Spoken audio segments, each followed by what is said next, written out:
Thank you very much, Police Band. Distinguished guests, in our excitement, we forgot to wish you a Happy New Year. So Happy New Year. Yeah, this is a very exciting year for Uganda. We have not celebrated a year like this one. We are starting this year, of course, with this CSPOC conference, which is really high level. But following this, we shall have two other high-level conferences. A few days after this conference, we shall have the Non-Aligned Movement, NAM, which will be hosted here in Munyonyo, starting from the 15th to the 20th of January. And then back to back, we shall have the G77 plus China conferences. So even if it is not in my place, allow me to invite you to stay in Uganda. This is going to be a very exciting country, especially for the next month. And I'm sure if you have seen what we had on screen, we have got lots of beauty in Uganda, and there's so many places that you still have to visit besides the CommonWealth Resort here in Munyonyo. So we invite you to extend your stay, and if you'd like to, I'm sure we can organize to have your tickets changed. Shortly, of course, we shall be joined by His Excellency the President, with the Speaker and the Deputy Speaker of Parliament of Uganda, and our function for the day can proceed. Once again, I invite the police band to give us one piece before we have the announcement of the arrival of His Excellency the President. Thank you.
Distinguished guests, I'm sure you can tell from the sound outside that we are being joined by His Excellency the President.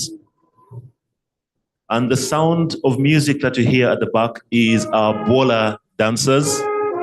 The bola dancers have welcomed or announced or heralded the arrival of His Excellency the President. If you will kindly look to your right-hand side, you will see another procession, and we are being joined by His Excellency the President.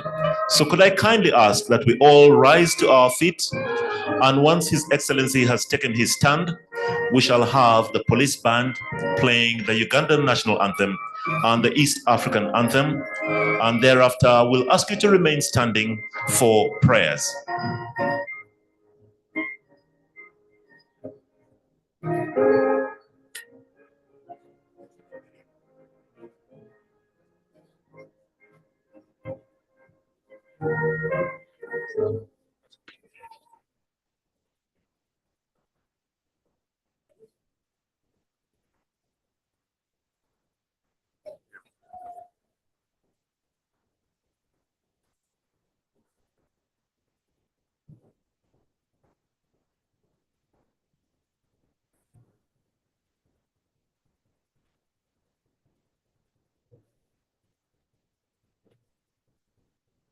Distinguished guests, His Excellency the President of the Republic of Uganda, accompanied by the Right Honorable Speaker of Parliament and the Deputy Speaker.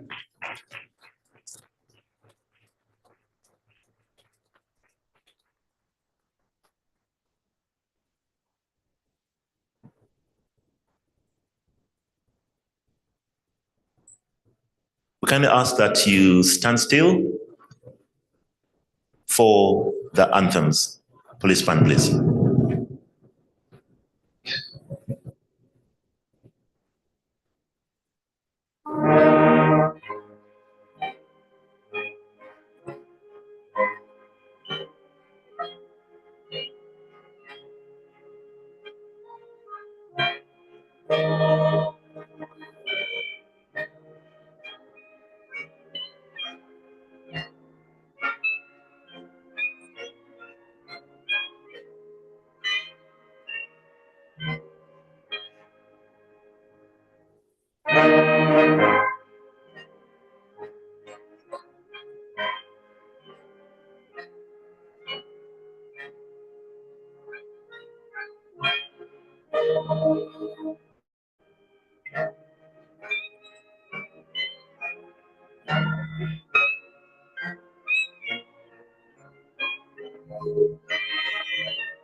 Amen.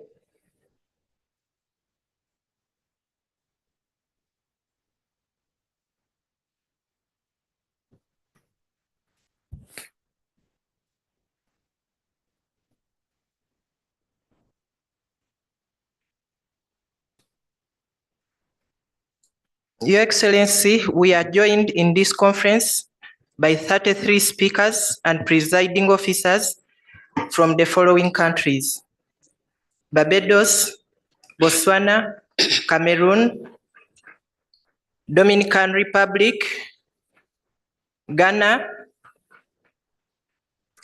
Grenada, Guyana, India,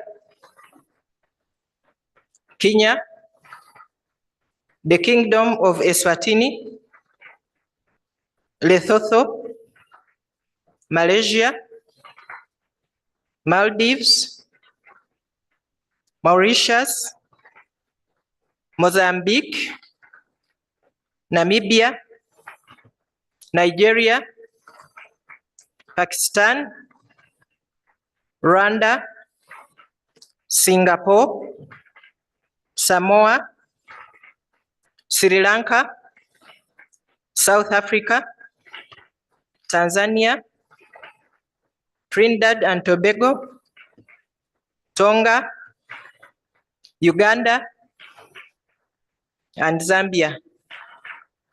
We also have guest speakers from South Sudan and from the East African Legislative Assembly.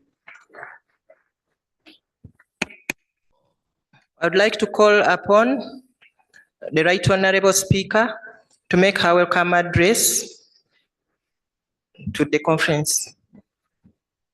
Your Excellency, the President of the Republic of Uganda, General Yoweri Kaguta Museveni, the Right Honorable Speakers and presiding officers present, the Right Honorable Prime Minister of Uganda and the leader of government business, the Right Honorable Leader of Opposition in Parliament, the Cabinet Ministers and Ministers of State, the previous Speakers of Parliament of Uganda, the members of the Diplomatic Corps, colleagues, honorable members of Parliament, representatives of the development partners, the Secretary General and staff of the CommonWealth Secretariat, the staff of Parliament and National Assemblies, the accompanying persons, distinguished guests, ladies and gentlemen. On behalf of Parliament of the Republic of Uganda and on my own behalf, I welcome you to Kampala, Uganda, for the 27th Conference of Speakers and Presiding Officers of the National Parliaments of Independent Sovereignty States of the Commonwealth. It humbles us that many of you have traveled from land far and wide throughout the several hours to come and attend this conference and respect our invitation. You're most welcome. Your Excellency, the President, the Right Honorable colleagues and distinguished guests, the Parliament of the Republic of Uganda is immensely gratified to have you in this function. We want to thank you for giving us time to come and open this conference of the speakers and presiding officers. Hosting this conference in Kampala is indeed remarkable milestone in the legislative history of Uganda and in the 11th Parliament of Uganda. In a special way, allow me to thank you, His Excellency, the President of the Republic of Uganda, Yoweri Kaguta Museveni, for honoring our invitation to grace this function, and most importantly, for ensuring that this conference was well facilitated and the approval all came from you. We want to thank you so much. And we appreciate that gesture of the goodwill. Distinguished guests, I must pay tribute to our beloved president for his consistent support in enabling the interparliamentary engagements and particularly aiding and hosting conferences, especially like this one of the CommonWealth, the IPU, and I want to recognize that the president of the IPU is in the house. In the same vein, I also want to recognize the tremendous efforts of our local organizing committee that was led by Honorable Katuntu in ensuring that there is timely and satisfactory organization in the 27th CSPOC conference that is starting today, that the president is going to open officially. For historic context, the Conference of Speakers and Presiding Officers of the CommonWealth was established in 1969, and the initiative of then was by the Speaker of the House of Canada, the House of Commons of Canada, and that is when it was established. Your Excellency and distinguished guests, CSPOC operates on a 2-year cycle, holding a conference of the full membership every 2 years, usually in January, and the meeting of the standing committee at the same time in the intervening year. The conference is aimed at maintaining, foster, and encourage impartiality and fairness on the part of the speakers and the presiding officers of all the parliaments in the Commonwealth states. 2, to promote knowledge and understanding of parliamentary democracy in the various forms and develop parliamentary institutions.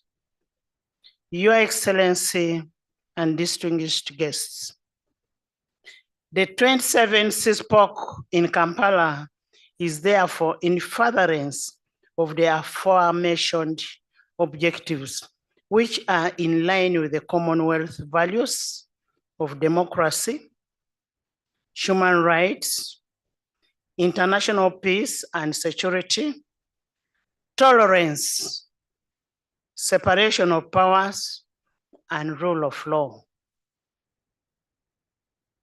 Hosting the 27th CSPOC in Uganda will accrue immense multiplier effect in widening our diplomatic frontier for cooperation through parliamentary diplomacy, 2, enhancing the tourism and trade,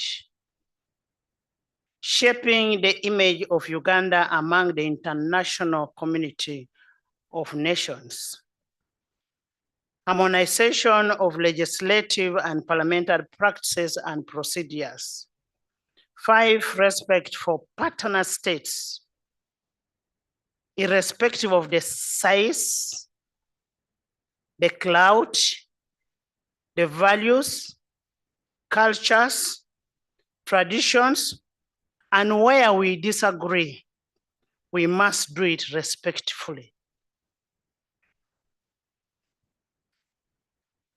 6, uniformity in legislation and leveraging our international appeal as a hospitable destination. Your Excellency and honorable colleagues, our presence here is a testimony of our commitment to the continuity and prosperity of the Commonwealth. We are immensely gratified that you have taken off time on your busy schedules to travel and attend this conference. We do not take this for granted. We are highly indebted to you, Your Excellency. We convey our sincere thanks to the outgoing leadership under the stewardship of the Right Honorable Speaker of the Republic of Cameroon for their confidence in our ability to organize and host this event. And indeed, we have the ability. Distinguished guests, the Parliament of Uganda is a unicameral multi-party parliament established under Article 77 of the National Constitution. It comprises of 529 elected members of parliament and 26 ex-officio members, of which 34%, that is 189 members, are female. Besides the directly elected constituency representatives, the composition of Parliament of Uganda also includes women members of parliament, the youth, persons with a disability, the workers MPs, the elders MPs, the National Army, that is Uganda People's Defense. Honorable colleagues and distinguished guests, this speaks to the inherent diversity that is characterized in Uganda as a nation having 46.2 million people spread across 65 indigenous communities, as it is listed in the third schedule of our national constitution. Various religious groups, the diverse ethnic nationalities, and various interest groups are all recognized in the House or in Parliament, and this is where the cohesion begins from and the national unity. In all this, we pay tribute to the President, His Excellency Yoweri Kaguta Museveni, for his relentless commitment to realization of a just and fair society that works for all the people of Uganda, irrespective of their age, creed, religion, gender, and race. Your Excellency and honorable colleagues, the conference topics have carefully been selected to stimulate discourse and sharing of the best practices and experience. And these topics are diverse and inclusive parliaments, that is the youth and gender sensitivity, environment and climate change mitigation concerns, health and well-being in the parliament and parliamentarians, security and consensus building among the parliaments, especially where we have the multi-party system. I am confident that in this conference, it will provide yet another platform for us to hasten our collective resolve and direct our energies towards the greater equity and inclusivity, democratization, good governance, and the rule of law in the Commonwealth for the good of humanity that we do represent. Honorable colleagues, it is incumbent upon individual parliaments to devise mechanisms for effective monitoring of implementations of laws to establish the extent of its achievement to intended outcome in pursuit of desired democratic dividends. All the laws that we pass should be followed and they should be implemented to the latter. Distinguished delegates, during your stay in Uganda, we have organized a rich and elaborate itinerary for a memorable experience. Uganda being the Pearl of Africa, as rightly observed by the former British Prime Minister, Sir Winston Churchill, Uganda is indeed the Pearl of Africa.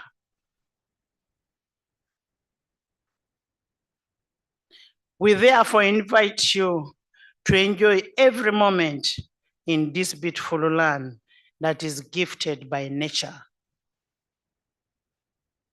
Your Excellency and my dear colleagues, the distinguished guests, ladies and gentlemen, the people of Uganda are incredibly warm and hospitable.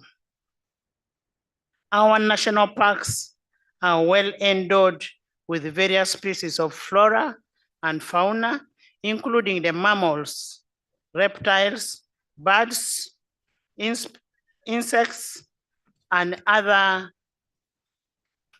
forms of landscapes, most of which are unique to only Uganda.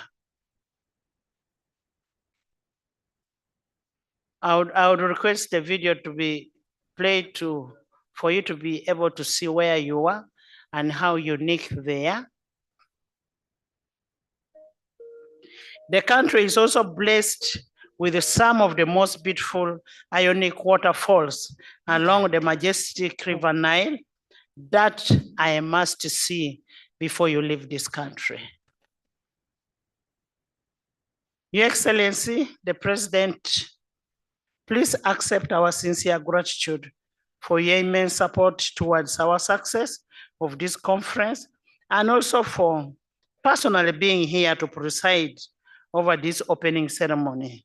You're most welcome, and forever, as legislature, we pledge our support to executive for the good working relationship that we have built. Right Honorable colleagues, I want once again welcome you, and I hope your visit to Uganda will be an experience like no other. I therefore wish you a fruitful deliberation and stay in a beautiful country in Uganda. I say all this for God and my country.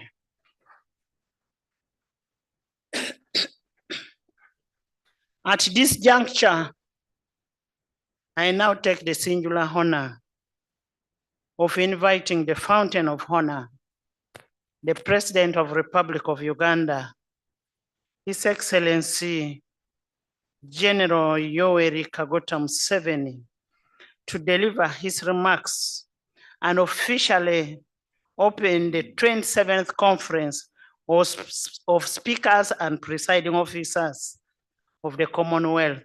Kindly please rise up to receive the President.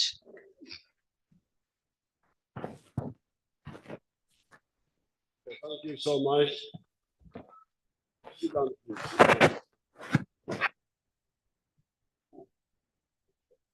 The Right Honorable Speaker, Anita Among,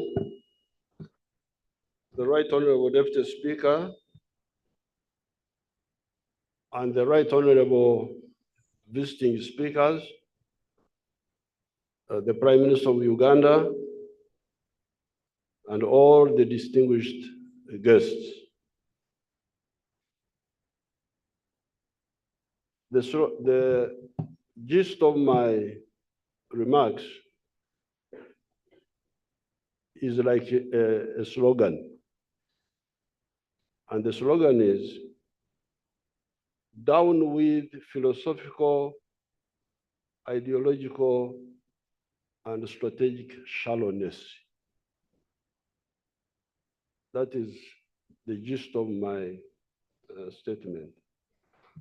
I am glad to address you and welcome you to Uganda as speakers of the CommonWealth countries. The CommonWealth countries have a combined population of 2.4 billion people. Soon, we shall also host the NAM, the Non-Aligned Movement, and the group of 77 plus China meetings here in the next few days. Those countries of the two international organizations have a combined population of 6.4 billion people. In those fora, I want to use those occasions as one of the third generation of the anti-colonial resistance fighters of Africa to put our humble ideas to the world. The gist of our ideas could be summed up in the slogan, down with philosophical, ideological, and strategic shallowness, in quotes. The human race has been here for the last 4.5 million years, beginning as Homo sapiens sapiens. These were primates that had a superior brain, a hand that could hold tools and do work, and bipedalism that, unlike the reptiles whose heads are constantly negotiating against obstacles on the ground, frees our heads to see far and think. So we are not like reptiles, we think better because we are bipedal, walk on two legs. It is this Homo sapiens sapien that has been the agent of change and transformation in societies all these millennia. These humans were only in Africa until about 100,000 years ago. That is when groups of humans started leaving Africa for other continents. You can therefore say that all the human race are either Africans, like we the Ugandans, or are former Africans, like those in Americas, Europe, Asia, and the Pacific. So all of you, you are either Africans or former Africans. And I welcome you, all of you. Initially, and up to today, man faced oppression from nature. That was the original problem of man, oppression from nature, by the floods, by the drought, diseases, etc. The humans, unlike the other animals, however, did not face, these other animals also face the same. The elephants, the what, they all suffer from the adverse phenomena of nature. The humans, unlike the other animals, however, did not face this problem of oppression of man by nature passively. This is the difference between man and the other animals. Man, using his ability to use his superior brain to think and his hands to work, strived to find solutions to the challenges thrown to him by nature. He started making tools to help him do work, the stone tools, the iron tools, until today, when he has got tractors, bulldozers, etc. These are all tools made by man to help him solve the problems he was facing. 1.5 million years ago, he invented fire, which enabled the human race to descend from the trees and become cave dwellers. The caves were more comfortable than the trees. They were warmer, rain-free, and safer. It is therefore this change in science and technology that is always the primer. This word primer, we use it in the army to mean a provocator, initial provocator. You can call it the initiator, the primer of social economic transformation.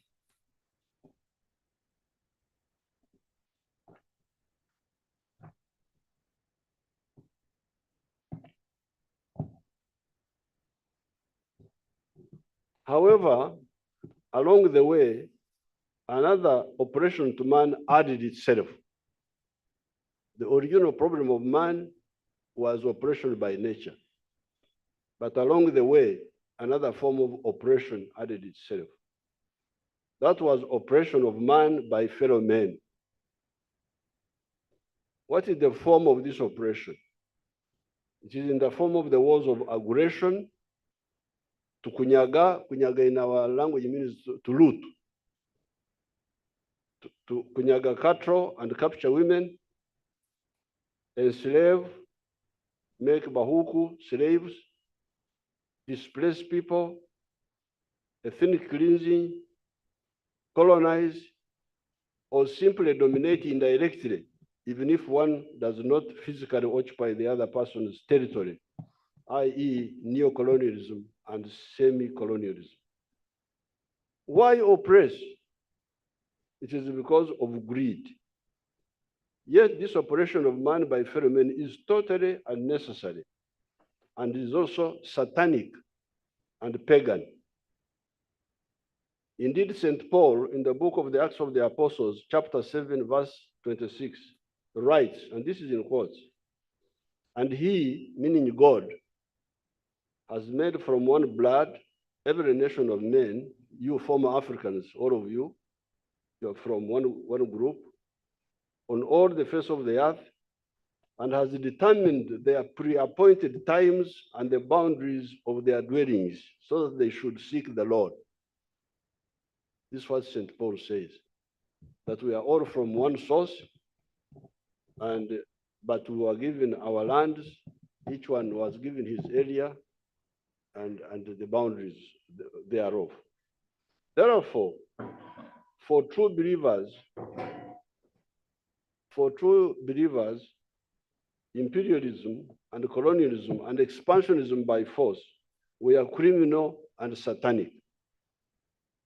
The present crisis we have in the Middle East could be traced back to Roman imperialism, when at Masada they dispersed the Jews. Those who know that history know what happened, how the Jews rose up against the Romans and they were dispersed. This Masada was AD 70. AD 70, that's when I think it happened, if my history is still good. Up to now, we are dealing with the mistake of the Romans, you can imagine.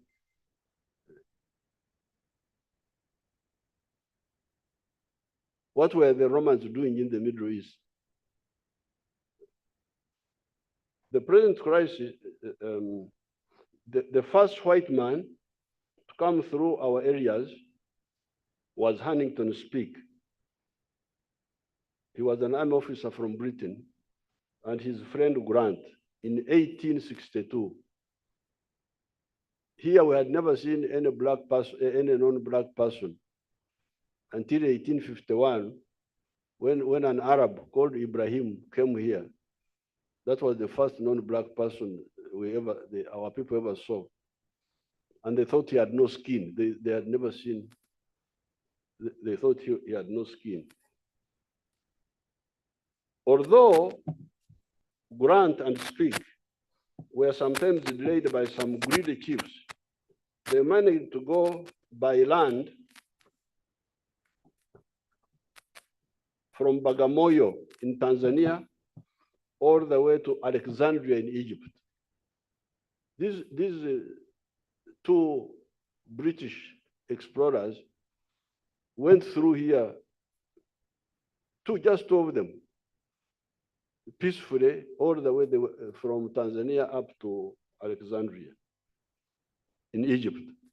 Speke himself writes in his book, The Discovery of the Source of the Nile, on pages 94, 95, how the Baganda, one of our groups here, at Mtesa's court, at Mtesa's palace, Mtesa was one of our kings here, were admiring the items of trade he had brought, textiles, etc., by exclaiming, he writes wrongly because he writes in our language. He says that the people were saying, Irungi, Irungi, meaning Chirungi.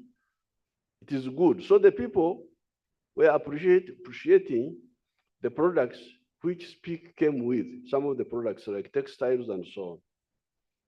In Karagwe is in Tanzania, the benevolent and gentle giant king, Rumanyika, gave so many gifts to these strangers, milk, beef, millet, so much that they hardly used any of their own resources when they were there. It was therefore possible to develop symbiotic relationships at that early stage among free peoples of different lands and continents. What was colonialism and imperialism then for? What was the historical role of imperialism and colonialism? It was for greed and ignorance. We had to have vicious anti-colonial wars in India, the mutiny of 1857, the wars in Vietnam, China, Kenya, the Mau Mau, in Mozambique, Angola, Zimbabwe, Namibia, South Africa, Guinea-Bissau, to solve this problem now. Instead of coming like Speke, who came to explore and to trade, and he went peacefully all the way. Now, when colonialism came, we had now to fight colonialism. This is not talk of the most destructive inter-imperialist wars, the First and the Second World Wars. Those wars among Europeans, Germans, British, what have you, all those wars in which we were involved. I am called Museveni. My name is Museveni because our parents, the word Museveni is a corruption of the English word seven. Now, the 7th Regiment of the British Army was where many of the Ugandans served. So in their Bantu way, Bantu is our language, they said, Aba 70, the people of the 7th. That's how, so Mo 7 means one colonial soldier, so I'm one of those colonial soldiers.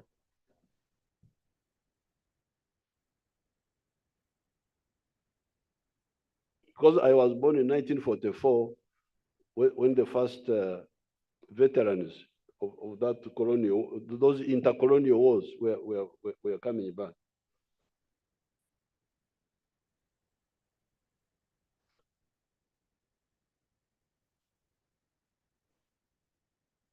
When the dangerous illusion of empires was defeated, this is now how I come to the CommonWealth. Because when you talk of the CommonWealth, you must talk about it thoroughly and seriously, not just talk. When the dangerous illusion of empires was defeated, the elders of the countries that had been part of the British Empire decided not to throw away completely some aspects we had got from the British. The English language. The English language is a captured property. I now speak it. If I want to insult everybody, I use English. But it was brought by the British and we captured it here. and kept it. And it's good because you can, when I met Her Majesty, the Queen, on one of the occasions, I told her that the Commonwealth is one of the international meetings where I go and I don't have to have earphones to translate for me. I speak directly, although we speak in different accents, but you can hear what I'm saying. This is a very big advantage. 2.4 billion people using one language, understanding one language, which we got as a result of that temporary colonial interaction. The concept of representative government, which our daughter, Anita Mungu, was telling you about, the MPs here. For us, we take representation very seriously. We have got how many constituencies? How many are they? The constituencies. Mwala, you know or you don't know? How many constituencies? 3 what? Clark.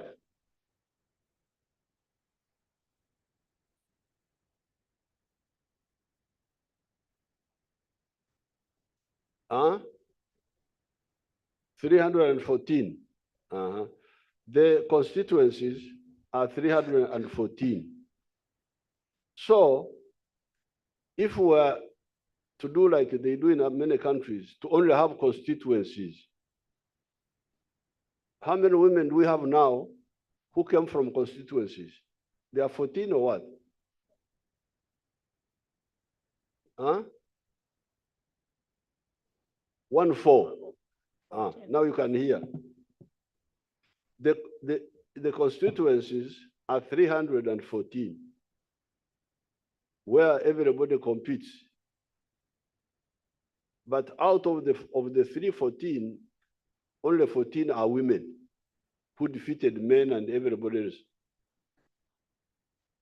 Now, in our long struggle for democracy, we didn't agree that just constituency representation is enough. Because if it was enough, why is it that the women, who are 51% of our population, only bring out 14 women out of 314 opportunities? That's why we said, in addition to the constituency members of parliament, let us also have special seats for women.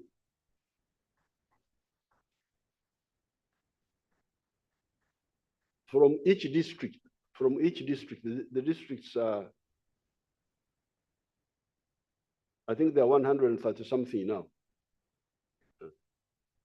So that's how you get that big number of women. Then we have the seats for workers, factory workers. We have delegates for youth,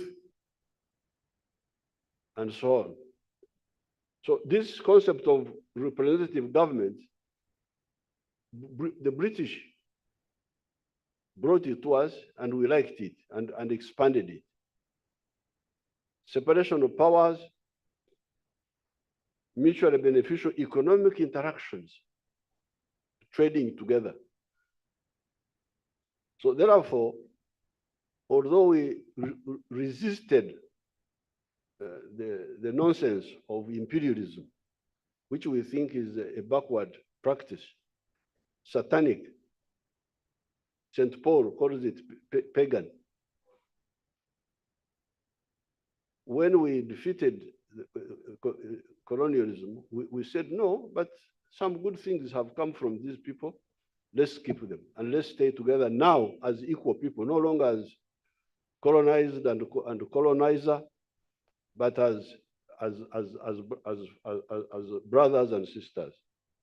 This is how the Commonwealth comes. Hence, the Commonwealth.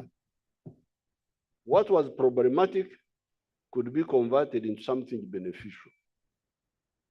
In the United Kingdom right now and for some time, there is an active branch of my tribe comprised of our former British teachers and their offsprings. I have my sub-tribe in UK. When I go there, I meet them. They are organized. The current chairperson of our branch is one of the daughters of our teacher, Mwalimu Sullivan, that was teaching us economics. The members of my tribal branch include Mr. Rema, our chemistry teacher, who taught so many of the present medical doctors that we have in Uganda, because many of the medical doctors study chemistry, and this Mr. Rema taught many of them who went through that area. Another member of our branch in the UK is Mr. Reeves, who was our organizer when I was an actor of modest fame in the play of The Murder in the Cathedral by Robert Bolt. So I was some sort of actor also.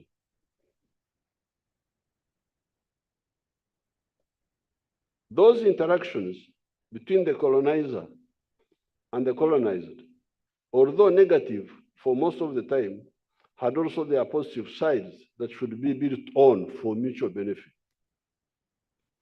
The problem, however, is the persistent philosophical, ideological, strategic shallowness and chauvinism of so many actors. This philosophical, ideological, and strategic shallowness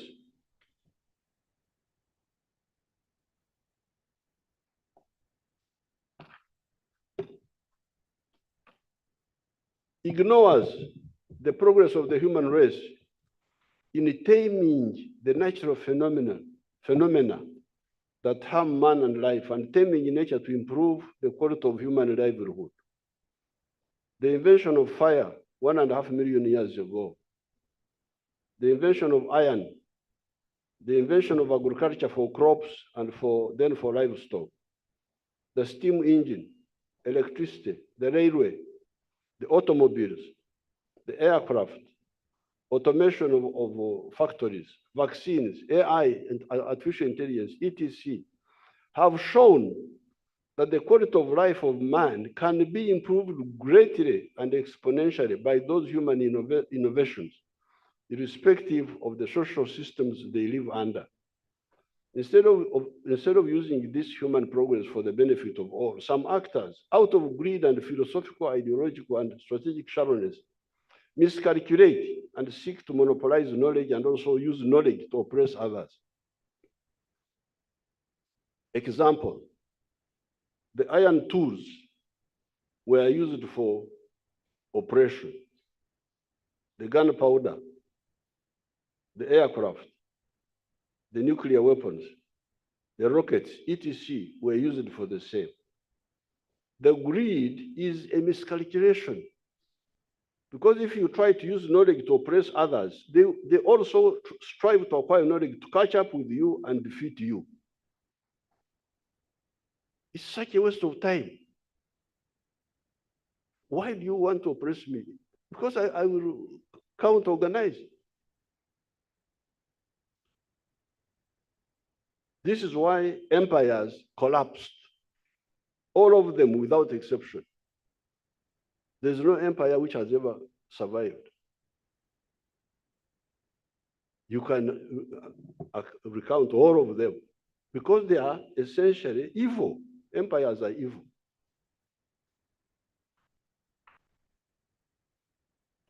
When Huntington Speke came here in 1862, Africans in this area did not know much about gunpowder. When Huntington Speke here, we didn't know about gunpowder. He's the one who came with gunpowder.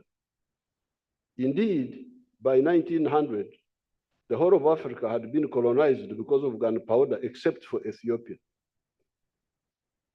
By 1994, the last European-controlled country in Africa, South Africa, had been liberated by the gunpowder of the Africans. So Africans are now to acquire gunpowder to chase the invaders. And the last one to be chased were the whites, the white domination in South Africa, 1994. A whole century had been wasted on account of promoting parasitism instead of symbiosis. A whole century from 1860s to 1994, fighting. In the last 64 years, ever since 1960, our movement, initiated by students, has been advocating for symbiosis instead of parasitism for actors within Uganda and outside. Let us concentrate on utilizing the progress of man in the struggle against oppression of man by nature, rather than using that progress in science and technology for parasitism. Let us expunge all ideas of chauvinism of identity, religion, tribes, race, class, social class. If you think you are right, what is good for the goose is also good for the gander.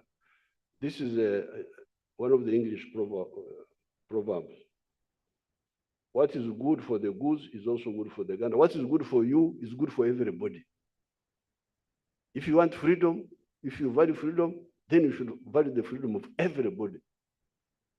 If you value independence, if you value dignity, then you must respect the dignity of everybody.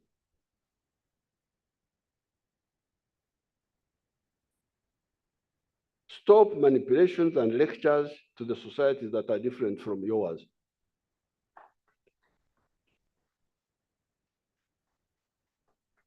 If you think you are right, influence people by example.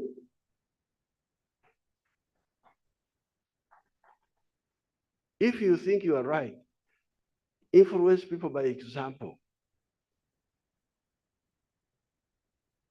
In the book of Matthew, you know here we take Christians a bit seriously. So we believe in the book of Matthew, chapter 5, verse 16, it says, "Let your light so shine before men that they see your good deeds and praise your Father in heaven." That's what it says. It doesn't say lecture people, do that. No, you do good things. Then the people will see that what you believe is good, and they will copy you voluntarily.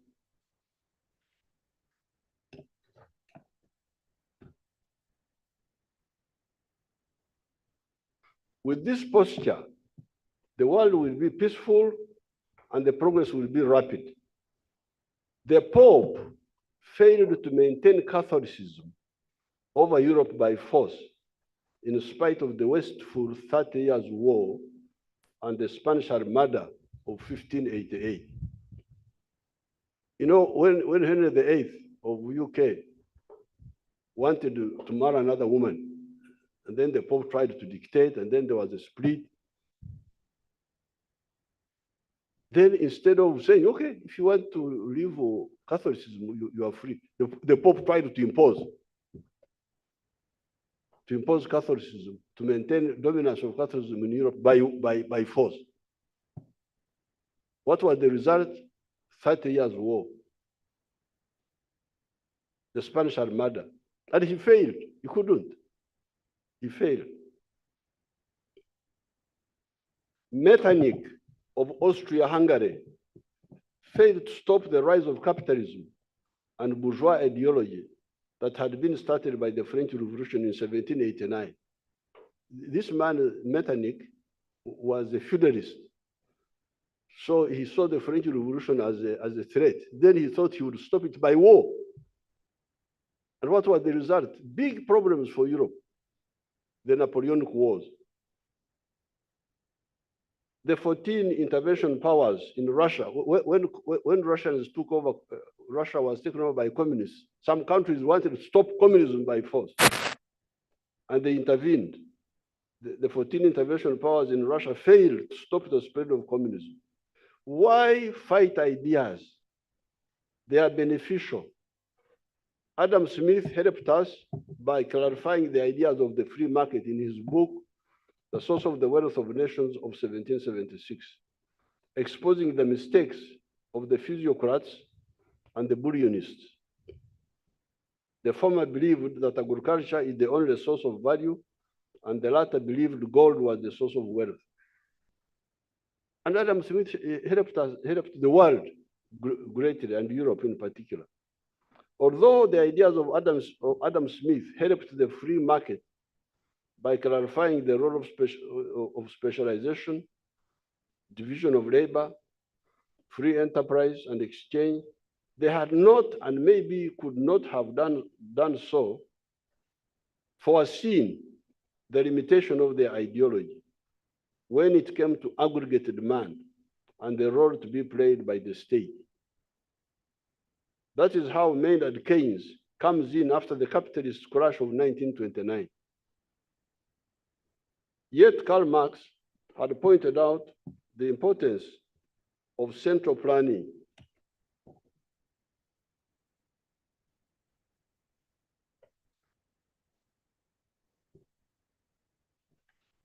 Some years before, in his manifesto of 1848. All these ideas about society, especially wealth creation, add something, although they may overlook something else. We, the calm and greedy and development-minded people, have benefited from all these different and sometimes contradictory ideas. That is how we have been able to turn a very bad situation in Uganda into a positive one. I commend this approach to the Commonwealth, and it is my honor to declare opened? To declare open Yes. the conference. Thank you very much. Thank you so much.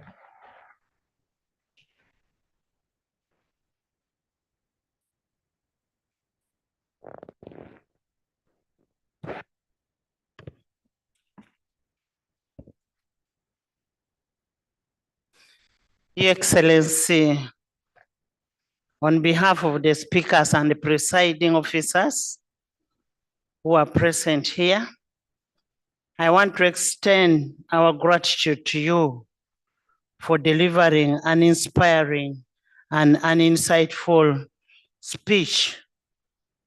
Some of us have gotten to know what we didn't know before. Your words will undoubtedly foster a deeper sense of unity and collaboration among us, the speakers and presiding officers of the Commonwealth. We want to thank you again for your wisdom and guidance, and we are forever indebted to you. I want to request my colleagues to give the President a round of applause for his very good speech. Thank you so much, Your Excellency.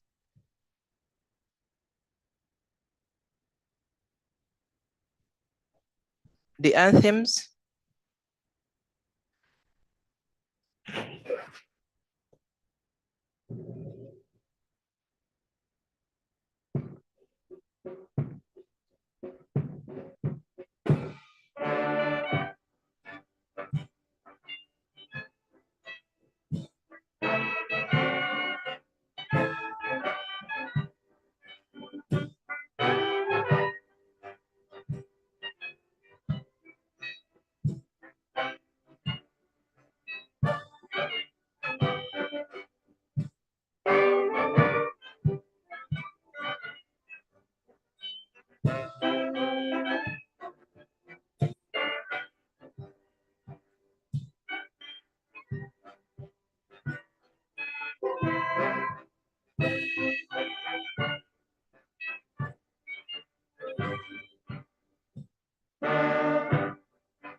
Excellency the President, our distinguished guests, as we come to the end of this function, it gives me pleasure to invite the speakers to come for a collaborative commemorative photograph.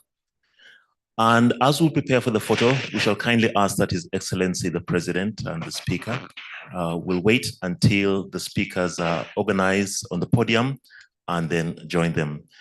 So could I invite our distinguished speakers and presiding officers to kindly follow the protocol team as they lead you to the podium for the commemorative photograph. For all the rest of our guests, we kindly ask that you resume, take your seats, and wait until we finish with the photo. And thereafter, we shall invite you to have tea and coffee and lots of entertainment. Thank you very much.